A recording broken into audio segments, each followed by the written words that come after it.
Le ministère de la Santé est dans une véritable course contre la montre pour pallier l'éventuel afflux de patients atteints de la COVID-19. TVA Nouvelles a obtenu le plan de contingence de soins critiques COVID-19. En simple, il s'agit du plan d'action de Québec pour hospitaliser et traiter les patients atteints du virus. Il compte 4 niveaux d'alerte: verte, jaune, orange et rouge. Selon nos sources, nous sommes au niveau d'alerte jaune, c'est-à-dire que 10 hôpitaux devraient être en mesure de tester les patients pour la COVID-19. Priorité aux patients aux soins intensifs. Il faut comprendre que nous, on est en anticipation, là, parce qu'on sait que quand ça s'installe, ça va très, très vite.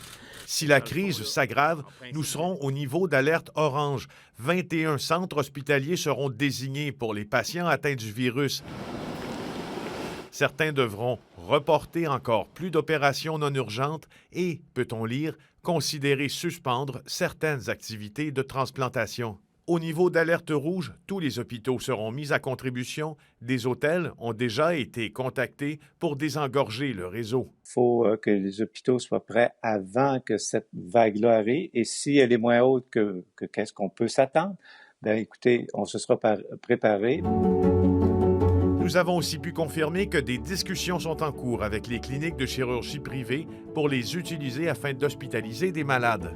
Si jamais le ministère a besoin de nous pour aider le réseau, pour aider à sauver des vies dans le fond.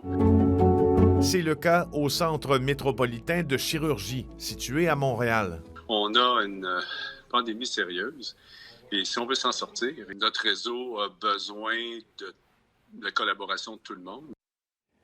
Félix, l'alerte rouge, on le rappelle, c'est quand même le pire des scénarios. On n'est pas là. Exactement. Et le plan qui est en place, présentement, selon les experts en santé publique que nous avons consultés, nous l'avons fait lire, ce plan, est le meilleur. Et je vous rappelle, en terminant, que quand on se prépare à un pic qui pourrait ressembler à 18 000 personnes atteintes de la COVID-19 jusqu'à la fin du mois d'avril ou vers la fin du mois d'avril plutôt. Alors, c'est pour ça qu'il y a un plan et c'est pour ça que l'on se prépare si toutefois on se rend là. Souhaitons qu'on ne s'y rende pas. Merci.